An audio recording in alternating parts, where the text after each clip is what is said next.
गुरुवार दिनांक 25 April 2024. Fury FURI fury cinema बघितला. तेच टिपिकल वॉर 1940च्या काळातलं Germany versus America, Nazi, Hitler वगैरे. आता खूप झाले तसे सिनेमा, पण प्रत्येकाची स्टोरी वेगळी आणि प्रत्येक सिनेमा छानच आहे, प्रश्नच नाही. पण आता किती बघायचे अशा टाईपचे हा प्रश्न पडतो जरा.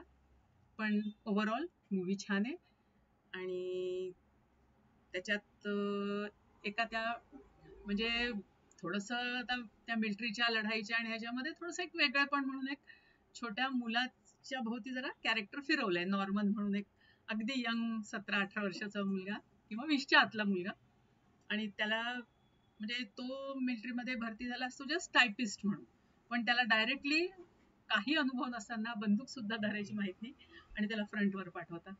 आणि मग कसे सगळेजण त्याची घेतात आणि म्हणजे तशा परिस्थितीत सुद्धा एन्जॉय करतात आणि एकमेकांना साथ देतात. हे पाहण्यासारखं आहे. तर थोडक्यात तेच युद्ध चालू असतं आणि धडाधड यांचे सैनिक मरत असतात अमेरिकेचे, आणि at the same time America सुद्धा जर्मनीचे भरपूर सैनिक मारत असते आणि पुढे पुढे पुढे पुढे सरकत असते. तर अशामध्ये काही पॅटर्न टँक्स उद्ध्वस्त होत असतात. तर त्याच्यामुळे एक असे यांचा ग्रुप असतो, एक 5-6 जण 4-5 जणांचा, की जे डेअरिंग बाज म्हणून मानले जातात. आणि त्यांना म्हणजे असं ऑर्डर दिली जाते की थोडक्यात तुम्ही या डायरेक्शननी इथे गरज आहे, आणि तिथे लपून बसलेत जर्मनीचे सैनिक, तर त्यांना तुम्ही, आणि आपले सैनिक जे मारले गेले त्यांना आणायचं पण आहे, काही जखमी पण आहेत तिथे, तर त्यांना परत आणायचं आहे, तर तुम्ही जा. तर तेवढ्यात एक अगदी कोवळा मुलगा विचारत येतो की हा कमांडर कुठे आहे? तर तो म्हणतो इथे तर कोणीच नाही, असं तसं, म्हणजे आधी त्याची फिरकी घेतात, तू कशाला आला इथे, काय? मग तो म्हणतो मला सांगितलंय की मी तुमचा नवीन ड्रायव्हर आहे, म्हणजे टँक मध्ये आतमध्ये ड्रायव्हिंग करायला याला तिथे पाठवलं असतं. मग सगळेजण आधी ते खूप मजाक करतात सगळे, आणि आतमधलं दृश्य मग बघून तो पण खूप हेल होतो, कारण रक्तबंबाळ झालेलं सगळं रक्त, मग ते सगळं पुसून काढणं, कशी त्याला उलटी होते, आणि तो सगळं ख्रिश्चनिटी मानणारा, देवाला मानणारा, बायबलमध्ये हे बायबलमध्ये ते, असं तर म्हणजे चालू असतं. आणि मग दाखवले कसे मग ते पुढे पुढे पुढे सरकतात. आणि मग 1-2 ठिकाणी जेव्हा वेळ येते तेव्हा यालाही म्हणतात अरे निशाणा मार, तू गोळी मार, पण तो म्हणजे एकदम तो धजावत नाही, वेळ लागतो, तो म्हणतो सॉरी माझ्यामुळे. मग त्याला ते रिअलाइज होतं की अरे आपल्यामुळे आपलेच सैनिक मरतात आहे वगैरे. म्हणजे असं करत करत मग हळूहळू तो ट्रेंड होत जातो, म्हणजे थोडं थोडंसं त्याचं मन घट्ट होत जातं आणि पुढे पुढे ते लोक सरकत राहतात. अशाच याच्यात एका म्हणजे हळूहळू करत म्हणजे त्यांनी फ्रान्स, बेल्जियम, अमुक ढमुक असे भरपूर हे कंट्रीज जिंकून, सिटीज जिंकून पुढे पुढे शेवटी ते आता जर्मनीतच घुसलेले असतात, जर्मनीला तोंड द्यायला. तर तिथे एका म्हणजे होतं मग मारामारी येते. मग एका घरामध्ये या लोकांना जाणवतं की अजूनही कोणीतरी आहे, म्हणून मग तो जो लीडर असतो तो आणि हा नॉर्मन म्हणजे तो यंग मुलगा 17-18 वर्षाचा, ते लोक, तो म्हणतो नॉर्मनला चल माझ्याबरोबर, म्हणजे ते घेतात. तर 2 बायकाच असतात, म्हणजे आई आणि तिची मुलगी. मग हा तिथे त्यांचं पियानो वाजवतो, मग ती मुलगी लगेच त्याच्याशी फ्रेंडली होते, मग ते लोक जेवण करून वाढतात वगैरे. तेव्हा यांचं सगळे ग्रुप येतो. मग तिथे या दोघांचं जरा नॉर्मन्स आणि त्या मुलीचं जरा जमतं, थोडं किसिंग बिसिंग होतात. तर मग हे लोक बाकी त्याची फिरकी घेतात आणि त्याला चिडवतात. पण मग जेव्हा ते खालच्या थरावर उतरायला लागतात तर मग लीडर एकदम रागवतो सगळ्यांना आणि म्हणजे एकदम स्ट्रिक्ट हे करतो, आणि तेवढ्यात एक धमाका होतो जोरात,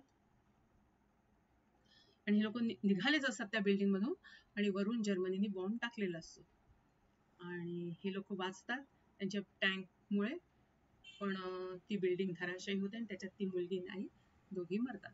मग हा परत सुन्न नॉर्मन म्हणजे दाखवलं मग त्याची परत मनस्थिती हे ते.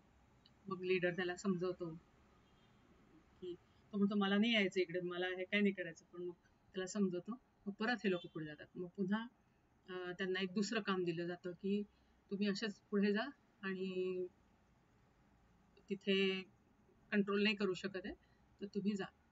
मग असे 4-5 टँक्स पुढे जातात, पण असंच पूर्ण रस्त्यात एक एक एक एक एक एक करत टँक यांचे उद्ध्वस्त होतात आणि हा एकच यांचा टँक वाचतो. तर पुढे सरकत असताना एकदम यांच्या टँकच्या चाकावरची जी ती चेनचं हे असतं सगळं तेच तुटतं.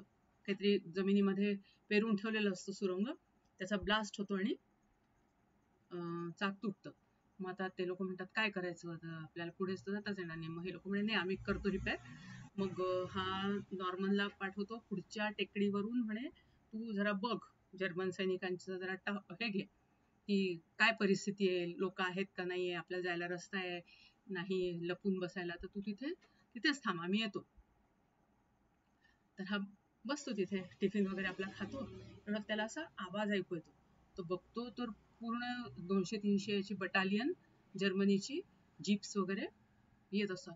तो तिथून एवढ्या लांबून धावत इकडे येतो आणि सांगतो की त्यांची आर्मी येते आणि आता आपण काय करायचं.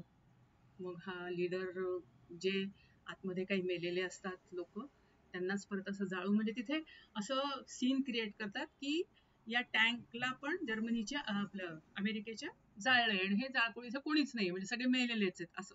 आणि लोक सगळे आत लपून बसतात आणि आत त्यांच्या जे काही दारू गोळा बंदुकी असतात ते सगळं एका ठिकाणी जमा करतात. ते म्हणजे काही घाबरायची गरज नाही, आपण इथे थांबू. आणि मग जसेच ते लोक जवळ येतात आणि आत बघायला झाकण उघडून टाकायचं तर धडाधड मग हे लोक गोळीबार करतात. पण म्हणजे भरपूर मग फायटिंग होते, त्यांचे तर मॅक्झिमम मरतातच सैनिक, पण ह्यांचा पण हळूहळू एक एक एक एक कारण रसद यांची कमी पडायला लागते. आतल्यात किती त्यांचा शस्त्रसाठा आणि दारुगोळा असणार. म्हणजे शेवटी मग हा याला पण गोळी लागते, जो लीडर असतो तो. मग लीडर म्हणतो आता, म्हणजे शेवटी तो नॉर्मन एकटाच राहतो. मग लीडर त्याला सांगतो की टँकच्या खाली निघायला एक जागा असते, तू तिथे खाली लपून बस. मग खाली लपून बसतो आणि मग सकाळी रेस्क्यू टीम येते आणि मग त्याला आपल्या बरोबर घेऊन जाते, म्हणजे ॲम्ब्युलन्समध्ये बसवून.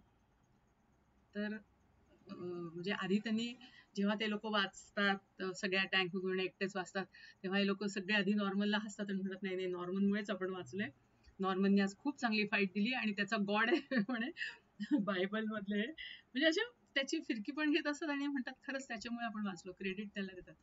आणि शेवटी खरंच म्हणजे सगळ्यांची सगळे मरतात देशाकरताच, पण हा नॉर्मन वाचतो आणि त्याला ॲम्ब्युलन्स मधून घरी पाठवतात. म्हणजे एक युद्धातला एक प्रसंग आणि कुणावर कशी बेतते वगैरे असं.